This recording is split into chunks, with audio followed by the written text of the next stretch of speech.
What is the most powerful trait we have? You need power, speed. Let your imagination do the rest. Undisputed, the Mexican Monster Pack out now.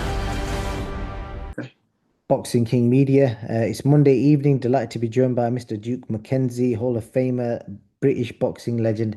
Always great to get your insight on fight weekends. Hope you had a great weekend and enjoyed the boxing over the last couple of weeks. I've had a great weekend, champ, with my kids and grandkids, and yeah, I enjoyed the boxing immensely. I think everybody's enjoyed the boxing immensely. It lived up to all the expectations, I'm sure. Indeed. I'll jump straight into it because I know you've got a prior appointment to get to. So, the first thing I want to speak to you about is the fight night. We've seen some stuff come out in the last few hours, but prior to this fight, were you picking Dubois to win, or have I got that wrong? Yeah, no, prior to the fight on Talksport, we did the preview show, and yeah, I mean, I'm not trying to be some kind of a hero or mystic meg or anything like that. I just, I know what that I know what I'm looking at, and when I look at Dubois and I look at Usyk, it's very easy for me to say, yeah, okay, Usyk can do this and Usyk can do that, but obviously on fight night he's got to go out and do this and that, and he was always going to raise his game because of the way Daniel Dubois was talking.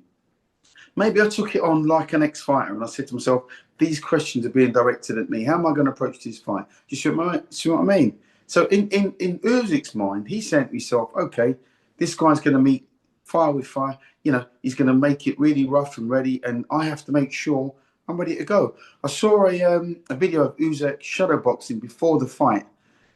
He looked so revved up. I mean, he looked like he was ready to go to war. And another thing I noticed with Usyk was the simple fact that, normally when we see guys warming up for a fight, it's all gentle and it's all methodical, but he was really sort of going for it. So, I mean, listen, he boxed an unbelievable fight. He raised his game. A lot of people were saying, obviously, that Dubois is a changed man now. And, ABCD, his mentality is really strong and one thing or another. But Usyk did exactly the same thing. He met fire with fire. He raised his game. And I also made another statement in saying, up until Saturday night, we hadn't seen the best of Alexander Usyk. And on Saturday night, what you saw was the best of Usyk. And if he's got that mentality with Dubois, with Fury, with Joshua, that's why he handles these guys. He's leagues and head and shoulders above all of them. Doesn't matter who they put in front of him. Everybody that he's beaten, all the Brits that he's beaten, the Magnificent Seven, as I like to call it, it's a now Magnificent Eight. And he's probably not done yet. There's going to be one more. I don't know who that one more person's going to be. I don't think we've got anybody over here that's going to touch him. So it may be Joseph Parker. He might get the shot. But Joseph Parker's not going to beat Alexander Usyk. It's very easy to say, he's a great fighter and one thing or another. He's a great fighter. There's no doubt about it. And I kind of changed my mind a little bit now, as much as saying he is an all-time great, because if you can be an Olympic medalist and you can win the World Cruiserweight Championship undisputed, and now he's the World Heavyweight Champion undisputed, that makes him a modern-day great, which gives him the right to be put into the all-time great category. So we're looking at an all-time great. It can't be said any clearer than that. Well, I think it's probably a fair, valid point. The things I want to speak to you about initially, Duke, is the first part. You talked about Alexander shadowboxing and how good he looked when he was shadowboxing. And obviously, I spoke to a few people about this. Daniel on fight night. You can maybe give me your input on this. How early you used to turn up at the events. So Dan turned up at 8:06, or 6 minutes past. Sorry, 16 minutes past 8. So 8:16 p.m. He arrived at the venue, and his ring walk was 6 minutes past 10. So an hour and 50 minutes later, he was walking out. So obviously, I don't know. Maybe you can give your own experience. Is that enough time to arrive and walk into the ring? It's nowhere near enough time. What you have to take into consideration. Doesn't matter where you're fighting. There's going to be a journey. There's going to be a car journey, right? if you're driving anywhere, you've got somebody to drive, or you've got a driver, it doesn't make any difference. If there's a car journey to somewhere, that's tiring in itself. If you're only giving yourself a couple of hours, I mean, that was less than about the 2 hour mark, I'm told, that he was actually at the venue for. When I was fighting, I was always at the venue at least at minimum 6 hours before, 5 hours before. Because you get to the venue as a boxer, one of the first things a boxer will do is set out his stall, get his kit out, make sure he's got his gum shield, his shorts, his jockstrap, his boots, his Vaseline, his gum shield. You do like a tick list to say that make sure you've got everything in place. And as a boxer, you like to lay it out a certain way. Once you've done that, then you'll have a little shakeout. You might have a little bit of a walk around in the venue. You might walk around the venue. You might walk out to the ring to see which side of the ring you're going to be coming out. So you do all these little tick boxes to see what's what, see how the land lies.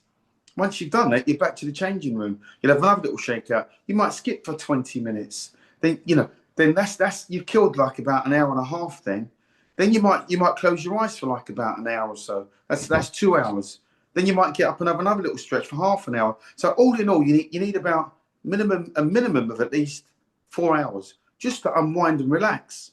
And then obviously you've got your ring walk, and then you've got your fight. Now, it's been suggested that Dubois turned up with less than 2 hours to go before his ring walk. Alexander Usyk had already been there.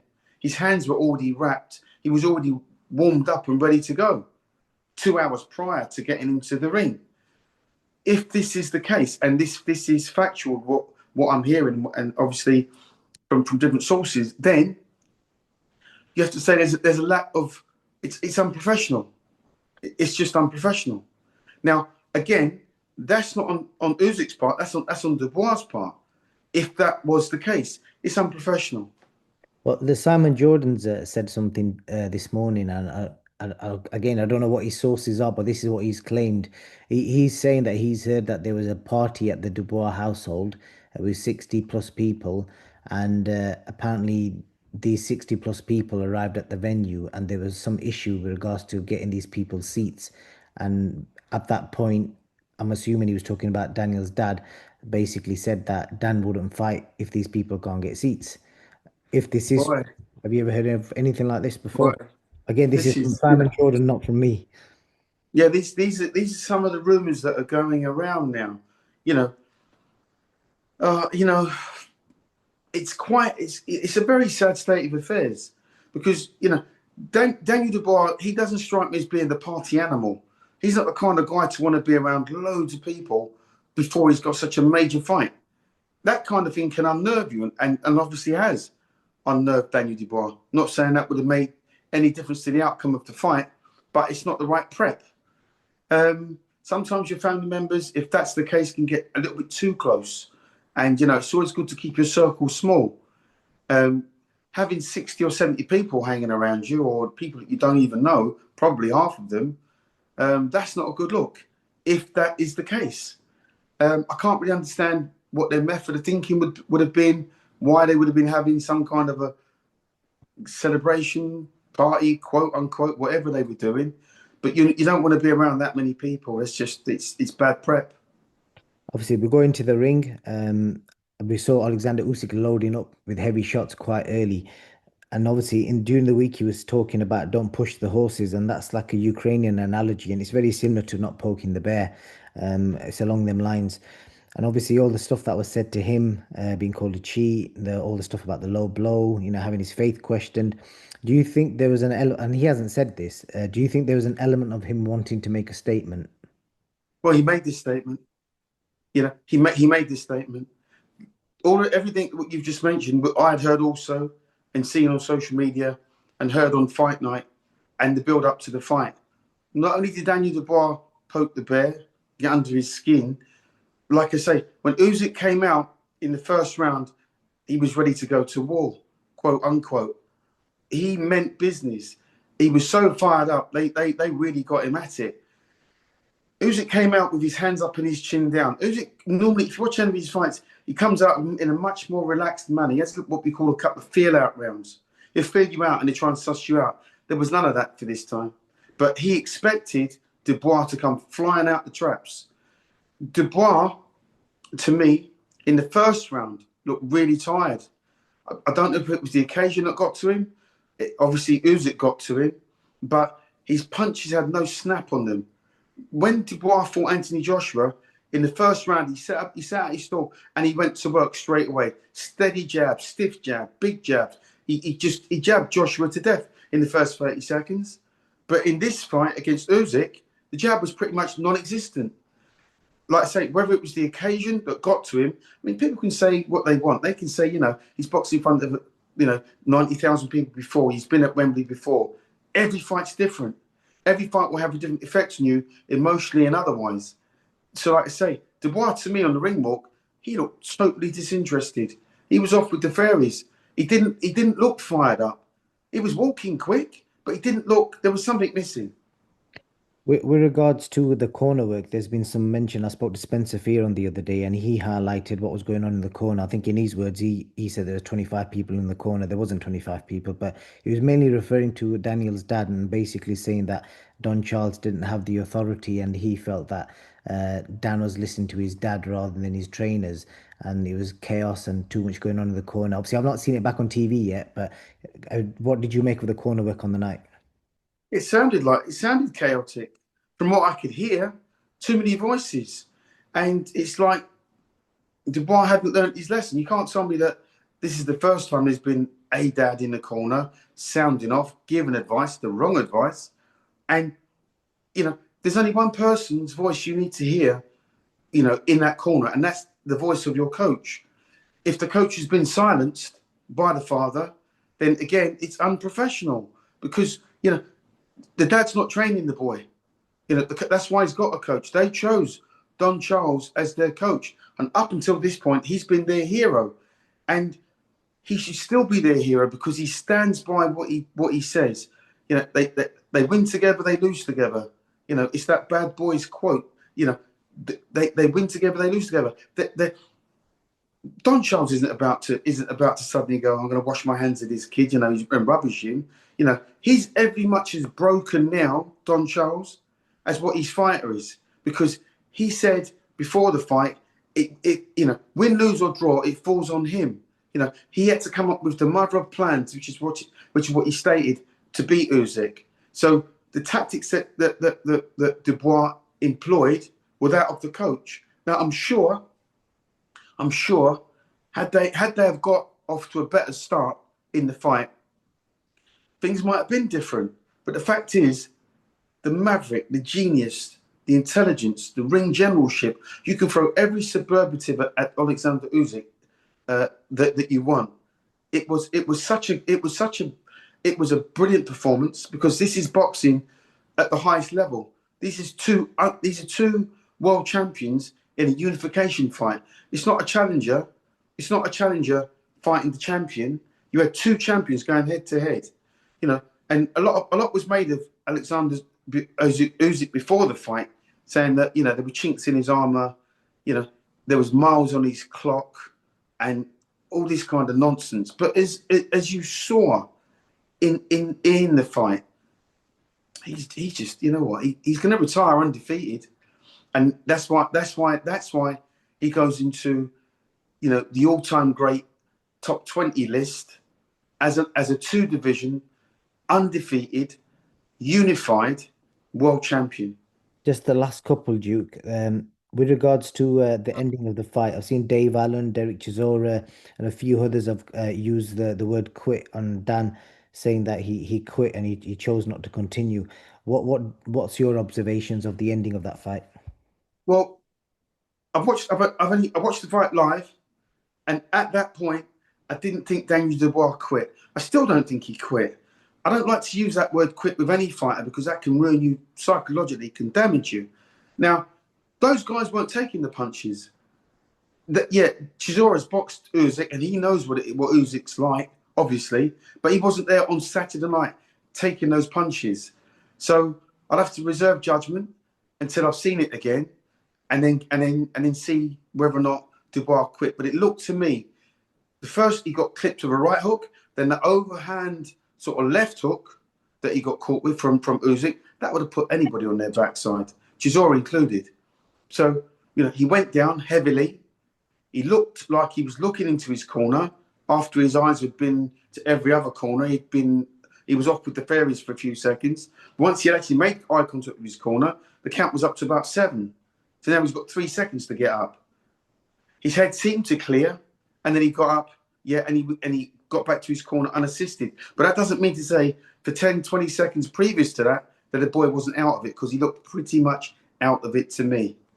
Last question for you, Duke, is the one about the team. So Spencer Fearon said to me that Don Charles and Kieran Farrell should resign before they get the P45s. And obviously I questioned this thought process because one fight ago, Don Charles and Kieran, they were the team of the year. Don got British Trainer of the Year. Obviously there's talk about their dad interfering, is what people are saying. But obviously in the previous 3 fights, this worked, and obviously they were riding on the success of them 3 wins that he had back to back, all as the underdog, and the 2 losses he's had under that team have been both to the same man. So based on all that context, what do you make of the talk of Don Charles potentially going to be losing his job? Because that's what some people are saying out there. It's crazy. How fickle are people in this world to even suggest you sack your coach after 1 defeat? Why didn't they say sack him after the AJ fight? Why didn't they say sack him after the Hergovich fight? Why didn't they say sack him after the Miller fight? Because he was winning. That's why there was no call with him being sacked or doing anything wrong. You lose 1 fight and now everybody's calling for the coach's head. Listen, it's a huge fight. Everybody's disappointed. I'm sure the people that have been saying this, the people that know boxing and that have said this, I'm sure it's an emotional reaction to the fight. Maybe they've got a vested interest. Maybe they know Daniel Dubois really well. Maybe they know Daniel and his dad really, really well. And they've just really been over emotional in saying that, they should sack the coach and his chief second. Don't see it. Really don't see it. It's not the coach's fault why Daniel Dubois lost. When the bell goes, your coach takes a step back, you take a step forward, and you're supposed to go out and execute everything that your coach you've practiced in training with your coach. So if you lose the fight, you can't turn around and go, well, actually, mate, it's your fault. I'm going to get rid of you. That leaves a bitter taste in my mouth. It really does. I certainly never done that. I lost 7 times with my coach, and at no point with those 7 defeats did I think to myself, you know what? I'm going to get rid of my coach. He's not good enough. You don't. It's unprofessional. Don Charles is a good coach. He knows boxing inside out. And for them to call for his head is wrong. What about the role of the father in all that? Obviously, we've seen videos where Dan's turning his head to the left, listening to his dad rather than the coaches. That's what I've seen from the video footage. Well, again, Daniel Dubois has stated publicly how reliant he is on his dad. But, there comes a time where you cut that umbilical cord and you have to stand on your own 2 feet. Saturday night was that night. But Daniel Dubois, really, he shouldn't have had his dad in the corner. Because again, like I say, you can be too emotionally invested in fights as a parent. And when you're screaming, and because you want your son to do better, want more from him, clearly it didn't have an effect. And like I say, my heart goes out to Daniel Dubois because that was a bad knockout. It was a bad defeat. I'm sure he will come again because he's the right side of 30. And there's still a lot to learn. So whether they bring people in to help him, I'd like to throw my hat into that equation, actually, because I think I could help Daniel Dubois. I don't need no money. I would do it because I want to see the boy do well. If they want to pay me, great. But you know what? There's a lot to learn. I said, when I looked at Daniel Dubois before the fight, and I saw the things that he was doing wrong, which you can't do, particularly against a classy southpaw. Alexander Usyk's a boxer. He's not a fighter. With boxers, you have to put it on them. You've got to be able to rush them a little bit, take him out of that stride. So when I saw Dubois before that fight, and I thought to myself, there's no head movement from Daniel Dubois. You have to move your head with a southpaw because don't forget everything that you're doing is reflected back to front because of the right-handed stance. So you have to move your head. You have to get out of the way of their jab. Everybody knows that Alexander Usyk has got a good jab. He's got a good arsenal. He does everything. He does all the basics extremely well. jabs well, crosses well, uppercuts, hooks. He's got every punch in the book. His repertoire of punches is off the Richter scale because you don't see that from heavyweights. You don't see this kind of fighting. You ain't seen this kind of fighting since the likes of a Lennox Lewis, who was the last undisputed world champion. But Lennox could do all of those kind of things. So Daniel Dubois still needs schooling. So there's a lot to learn. He's got time on his side. He will come back, I'm sure. And hopefully he'll come back a lot more savvy with a better skill set, because there's still so much more to put into his arsenal that he needs. Like I said, there was no head movement. There was no jabs. There was no double jabs, triple jabs even. There was no little feints. There wasn't any. At no point did I see that. I just saw Daniel Dubois walking in with his chin up in the air, and he's and looking to throw one or two single shots. Where were the combinations? Where was the havoc that he said he was going to create? Where was this terror that he was going to bring? None of it materialized. Which is why I say sometimes it's better to keep your mouth shut before fights. Again, I can only speak from my point of reference. I never used to sound off before fights. Win, lose or draw. I'm not going to say to the guy, I'm going to knock you out. And I know this is the showbiz entertainment world we live in now. And you have to sell fights. And there's always pushing and shoving at weigh-in. There's always somebody throwing a table over. There's always somebody getting slapped, or there's an egg being eaten in somebody's face, or there's always some kind of drama going on. But as far as I'm concerned, there's no real place for that in boxing, because when you lose, the humiliation is even worse. And I'm sure Daniel Dubois, he's got to suffer now, not only with the fact that he's lost the fight, but the false bravado that he gave before the fight, the pushing, the shoving, the screaming in Usyk's face, all of the rubbish that he was talking before the fight, that hurts. When you've been knocked out, that hurts. It hurts you psychologically, it hurt, and emotionally, it hurts, because now people are laughing at you, and that's a fact. I'm just telling you, the facts of life, how it is. As a boxer, as a former world champion, it hurts. So Daniel Dubois now, do you know what? I actually feel a bit sorry for him, because the backlash that kid's going to get, it's not going to be nice. But he's got to put on his big boy pants, stay off social media, get his act together, get back to the gym ASAP, get yourself a coach that's going to school him and school him right. And then you're going to see a new version of Daniel Dubois, because I'm sure there's more to come. Good stuff. Mr. McKenzie, I know you've got to go, so it's a pleasure. Thank you for coming on at short notice, and we'll hopefully catch you soon when there's more updates with regards to Alexander Usyk and his next move. I'm going to tell you what's going to happen with Usyk. He's going to retire undefeated. He's going to have one more fight, then he's going to retire undefeated, because he's a smart guy. He's already said that. I'm only telling you what he's already said, what's already out there. He can have one more fight, win that, retire undefeated as a 2-division undisputed world champion, and go and spend all of his millions on his beautiful family that he's got and live his life happily ever after. The end. The perfect ending for anyone. Mr. McKenzie, thank you very much. Thanks, champ. Appreciate it. God bless. Thank you. The most powerful trait we have. You need power, speed. Let your imagination do the rest. Undisputed, the Mexican Monster Pack out now.